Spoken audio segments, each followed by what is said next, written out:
Hello everyone, my name is Deckerlink, the trained unprofessional, and we did it! After 10 years of working hard, eating my vitamins, saying my prayers, and thousands of videos later, we finally reached 1,000 subscribers! It has been a long journey, and not one without its trials and tribulations, which is what we're here to talk about. Featuring the sketch and stylings of the Doodle Monster, Ivy McCurdy, this is the 1,000 subscriber special, Draw My Life. It all began in this little town called Admire, Kansas. This place is more like a village than a town, barely racking up 100 citizens, had gravel roads, all 4 of them. It's a simple place for sure, and I lived there for the first 16 years of my life. My family, consisting of my mom, dad, and older brother Aaron, all lived in this little hand-me-down trailer that barely had working electricity, insulation, hell, it barely had a floor by the time we left. But despite all that, it was home, even if things weren't always hunky-dory. See, this was a very sports and religion-based community, as many rural Kansas towns are. I went to preschool at the local Methodist church, and it was clear to me from the start that if you weren't a sports star or a faculty favorite, you were getting no help from this school district. I was neither of those things, being a chubby choir and theater kid. You see, in a small town, there's not a whole heck of a lot to do, so everyone just sort of clings to each other. Now, this might sound nice, almost cozy, as long as you have someone clinging to you.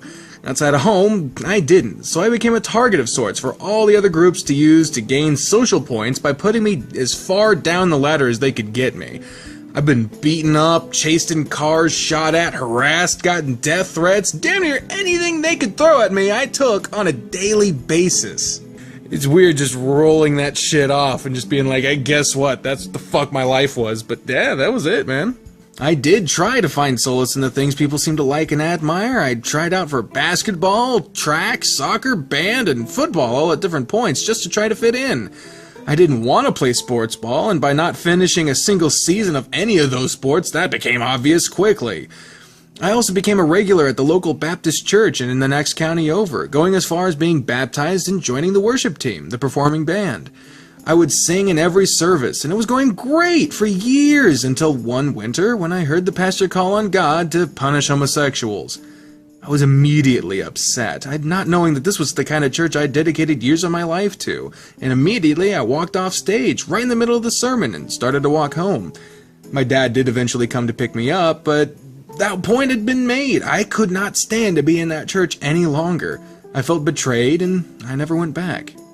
I had changed schools halfway through middle school to try to get away from some of the people who had tormented me, but that really only sort of kind of worked until 2 years later when high school started, and we were all brought back together again anyway. The whole gang was back, and I had gotten so bad that halfway through my freshman year I left to do homeschooling. This was also kind of around the time where the catfish story happened, for those who are wondering when in my life that happened. And after a semester of trying and failing homeschooling, I had to go back to normal high school again. And after finishing my sophomore year, I had had enough. I finally had enough, and I officially quit.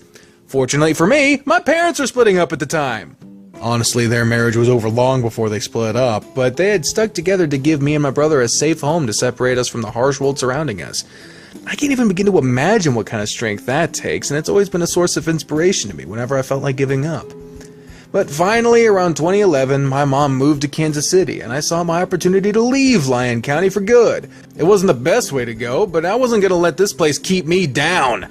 Spending a lot of time on something or someplace does not equal devotion to that place, and just like that hate-spewing church, I left Admire for good. I started my junior year at Shawnee Mission North High School. This was a huge change, one that apparently I couldn't make without there being some bumps in the road. To go from that to a much bigger place with so much more to do, I was overwhelmed. I immediately met people who I had fun with, real friends. But for some reason, my mind just wouldn't accept it. See, I'd made this huge jump, taken this big opportunity, and I really made the most of it that I think I could have. I jumped in and took the theater department by storm, landing a lead role in my first ever musical audition. I'd later make it into the senior exclusive ART improv troupe, and that same musical audition from earlier got me into the second highest choir without even doing a formal audition for it, and then later ascending to the highest choir that the school had to offer. I went to state competitions for forensics, kicked ass in debate, excelled in video production, participated in youth and government, the GSA, and was even in the top 20 nominations for Northman, essentially the most popular guy in school contest. I did all of this while maintaining an A in every class I was in, often being one of the top 5 highest mark earners in the class, and yet the whole time I was riding this wave of opportunity, getting friends that I have still to this day, there was something wrong. Like I had mentioned earlier, there was more than a few bumps in the road. My upbringing in Admire, combined with my family's predisposition for mental illness, left me with a cocktail of mental disabilities that kept me held down and made my social life, even then, a living hell. It wasn't all smooth sailing, and I went through some pretty heinous shit at this school. I wouldn't know exactly what was wrong with me until much later, though. I graduated in 2013 with a hell of a legacy on paper, a good number of friends, a good list of accomplishments under my belt. After graduating, I got my first job at Barnes & Noble, and I'd go right into college too, starting at UMKC, the University of Missouri-Kansas City, that fall. I spent 3 semesters at that school before I just finally had to stop. That school had no idea what they were doing, and it really showed. I met Bri on Facebook the summer of 2014, and we had started dating in July. I had transferred to Johnson County Community College, otherwise known as JCCCCCCC, in January of 2015, and I had a friggin' blast! I had started this radio show at UMKC called War Malt Liquor, and that didn't really do well, but while I was there, Caleb and I revamped that show into All of the Above, and once we moved that show to JCCCCCC, it really took off. People at the school recognized us, knew our characters, and I just had a great time. Unfortunately, I only lasted there 1 semester before life kinda got in the way. Now, at this point, Bri and I had been talking about moving in together, but we knew that neither one of us quite had the money to do that. We lived an hour away from each other too, and neither of us really wanted to leave where we were. I tried to do 2 part-time jobs in the summer, but I still didn't have enough money to move out. In August, the company that my dad, brother, uncle, mom's boyfriend, and cousin's boyfriend all worked for was hiring, so I got a factory job making airbag parts, dropping out of college. I had enough money to move out, so Bri and I got an apartment in between where we both lived, to try to make a go of it. I couldn't do the factory job for more than a month before I had to leave for health concerns, and then I tried working at Walmart with Caleb and Kyle, but then my car exploded. Literally fucking exploded on the interstate, so I needed to get a job where I could walk to it. At this time, Bri was working at a local thrift store, not gonna say the motherfucking name, so I got a job there so we could ride together and I could walk to it if I had to. We were barely making ends meet, but with some help, we managed to make it month by month. Bri was still going to school an hour away from home, and I had to drive 30 minutes to see anyone I knew, so it became really isolating after a while. But, despite it all, we were just barely making it work.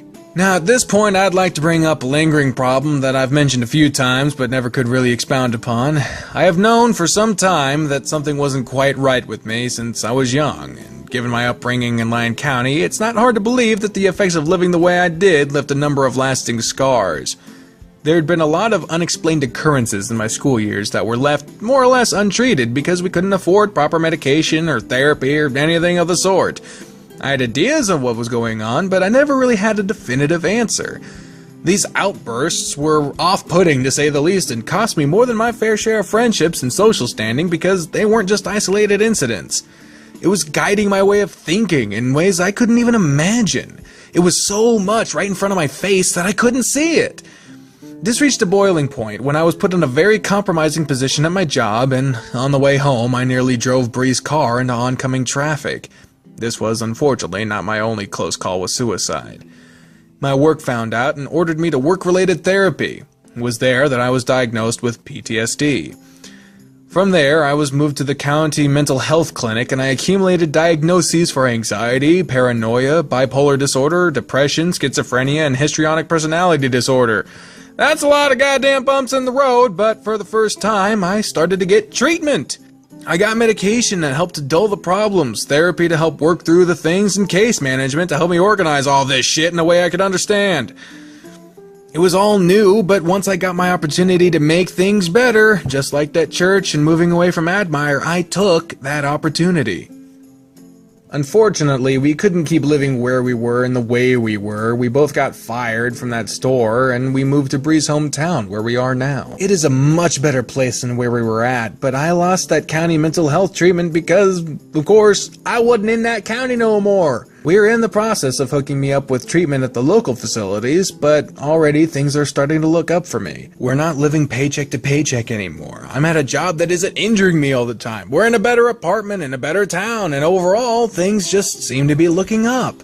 When I get presented with these opportunities to move my life along and to leave behind all those things that kept me where I was just because I was there, even if they were big and scary jumps, I have always tried my best to make them work. And up until this point, they seem to be working out. This channel is at 1,000 subscribers. I'm meeting new and wonderful people every day who like the videos I'm putting out, and things in general just seem to be pretty pleasant. They're not perfect, but considering where I've been, it's nice to be able to look around me and say that for the first time in my life, I can sit down and not dread the thought of tomorrow coming. That is a liberating thought if ever there was one, and I'm doing all I can to stick to it. It's a process, and it takes work, but I'm trying. And I think it's worth it. Thank you all very much for helping this channel get to 1,000 subscribers, for watching this video and all my other ones, even if just for a little bit. Thanks to Ivy McCurdy for drawing all this. Check her website out in the description, where you can also find links to the Facebook page and all the other social media stuff. Let's see if we can get to 2,000 subscribers by this time next year. That'd be fun. I've been your trained unprofessional, and I speak for the voices in my head when I say until next time, fare thee well. Bye, everyone.